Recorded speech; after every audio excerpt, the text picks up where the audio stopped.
નમસ્કાર ખેડૂત ભાઈઓ, હું બામણિયા ઓફિશિયલ ચેનલમાં તમારું સ્વાગત છે. તો મિત્રો, મગફળી બધાની વવાઈ ગઈ છે, પણ મગફળીની અંદર વાવતામાં જો આવા તમને કાણા જોવા મળશે. મિત્રો, જે આ કાણા શેના છે અને આ મગફળીમાં કેટલું નુકસાન કરે છે એ આપણને બધાને ખબર છે કે મિત્રો આ કાણા છે એ શેના છે અને કઈ જીવાત છે. મિત્રો, આ મગફળીની આપણે જમીનની અંદર આવે છે એ બધા ખેડૂતોને ખબર પણ હશે. મિત્રો, અને આ મગફળીને કેટલી બધી નુકસાન કરે છે.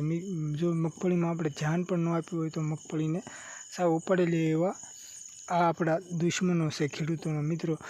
મિત્રો, આ કાણાની અંદર આપણે કઈ જીવાત છે એ આપણે કાઢીને પણ જોઈશું. મિત્રો, કે આ મગફળીની અંદર આ કાણા પાડી જાય છે જમીનની અંદર, એ શું જીવાત છે અને અંદર શું કરે છે.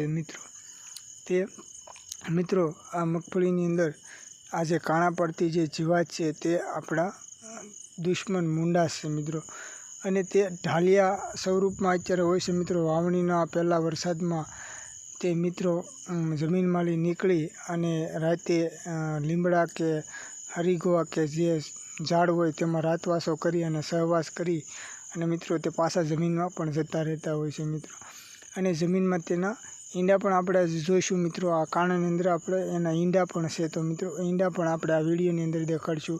અને આ કાણા પાડીને અંદર બેઠું હોય તો એ જીવાત પણ આપણે દેખાડીશું. મિત્રો, તો આ કાણા છે મિત્રો એ મૂંડાના ઢાલિયાના છે. મિત્રો, તે રાતે બહાર નીકળે છે અને દિવસે પાછા તે અંદર જમીનમાં જતા રહે. અને વાવણીના પહેલાં વરસાદથી લગભગ 8 દિનની અંદર તે ઈંડા પણ માંડી દેતું હોય છે. મિત્રો, તો આપણે આ ઢાલિયા છે તેને આપણે ખોદીને કાઢવાના છે. મિત્રો, જમીનની અંદર આપણે જોઈશું. મિત્રો, આ જમીનની અંદર આપણે જે આ ઢાલિયા છે મૂંડાના તેને આપણે જોઈશું અને કાઢીશું. મિત્રો, અને કેમ બેઠા છે. મિત્રો, ખરેખર ઢાલિયા છે કે ખરેખર મૂંડાના જ ઢાલિયા છે તે આપણે નિરીક્ષણ કરીશું. તો મિત્રો, થોડોક ખાડો ગાળ્યો તો મિત્રો તમને જોયું છે આ દેખાડું આ ઢાલિયું છે. મિત્રો, તે રાત્રે બહાર નીકળે છે. મિત્રો, અને ઝાડના પાન ખાતું હોય છે. મિત્રો, ઝાડના પાન ખાઈને તે રાત્રે બહાર નીકળી અને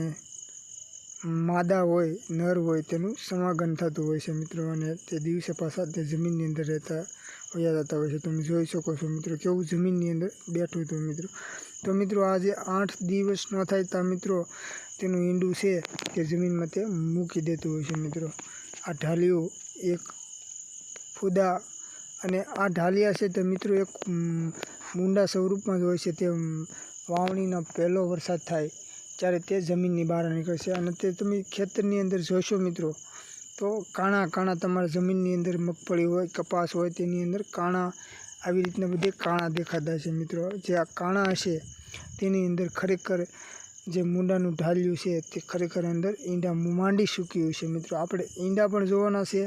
આની અંદર આપણે ઈંડા પણ કાઢીશું. મિત્રો, ખેતરમાંથી જે આ કાણા છે તેમાં દરેક કાણાની અંદર 2 થી 3 ઈંડા હશે. મિત્રો, તે મૂંડા રૂપે અઠવાડિયાની અંદર તે બચ્ચા જન્મશે અને મિત્રો તે મૂંડા થાય છે. મિત્રો, તમે જોવો છો કેટલા બધા કાણા જમીનની અંદર જ્યાં લગાવેલા હોય છે. મિત્રો, અને આ કાણાની અંદર ઈંડા પણ છે. મિત્રો, તમે આ ખોલશો તો જો તમે જોઈ રહ્યા છો આ એનું ઈંડું છે. મિત્રો, તમે ધોળા આકારનું આ જે ઢાલિયા છે તે માદા ઈંડું મૂકી ચૂકી છે. મિત્રો, તમે જુઓ છો આ જમીનની અંદર બહાર કાઢી છે. મિત્રો, અને ખાડો ગાળો આવા જે કાણા હોય તેને ખાડો ગાળો તો તમને પણ તમારા ખેતરની અંદર જોવા મળશે. અને નિરીક્ષણ પણ કરજો. મિત્રો, ખરેખર જે આ મૂંડાના આ ઈંડા છે તે અઠવાડિયાની અંદર મૂંડા બની જશે.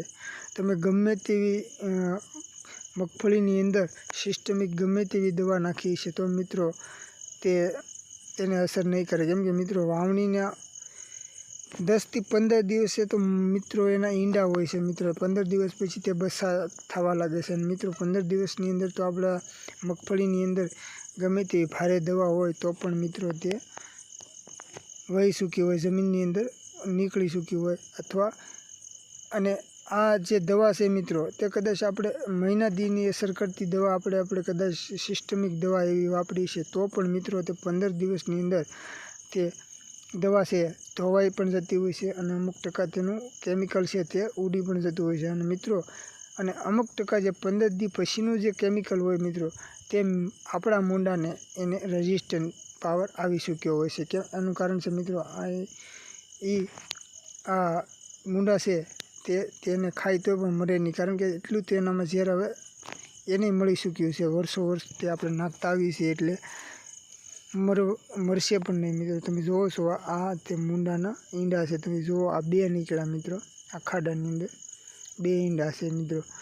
તે જ્યાં કાણું હશે મિત્રો ત્યાં ઈંડા હશે જ મિત્રો, પણ થોડા ઊંડા હશે. તમે જોઈ શકો છો કેટલો અડધો ફૂટ ખાડો ગયો ત્યારે મિત્રો એના ઈંડા છે તે જમીનની અંદર દેખાડા મિત્રો. કેટલા ઊંડા વહી મૂકતે હોય છે અને માદા તેની ઈંડા તમે વિચાર્યું પણ નહીં મિત્રો, જોઈ શકો છો. તો મિત્રો તમે પણ ખેડૂતો આપણા આ ખેતરની અંદર જઈને મિત્રો તમે નિરીક્ષણ કરજો. અને મિત્રો અમારી આ ચેનલ છે તેને સબસ્ક્રાઈબ અને લાઈક પણ કરજો મિત્રો, કારણ કે અમે પણ એક ખેડૂત છીએ અને આવી અવનવી માહિતી છે તે મિત્રો આપણે આ ચેનલ ઉપર આપતા રહીએ છીએ. એટલે મિત્રો આ ચેનલમાં જે ખેડૂત મિત્રો નવા હોય તે ચેનલને સબસ્ક્રાઈબ કરજો.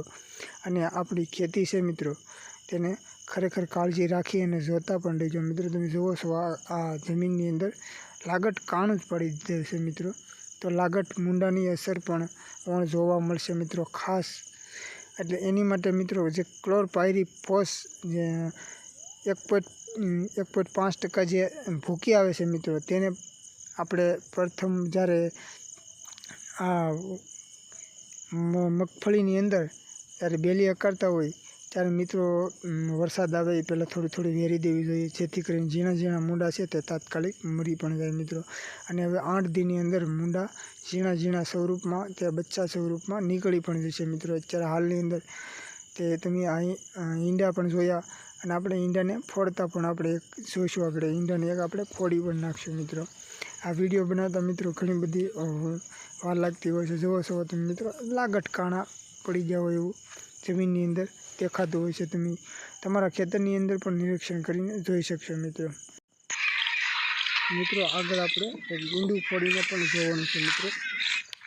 આ જુઓ છો મિત્રો, આ ઈંડું છે મૂંડાનું. આ પદ્ધતિ જુઓ મિત્રો, આ ઈંડા પણ જમીનની અંદર આવા ઈંડા હોય છે મિત્રો.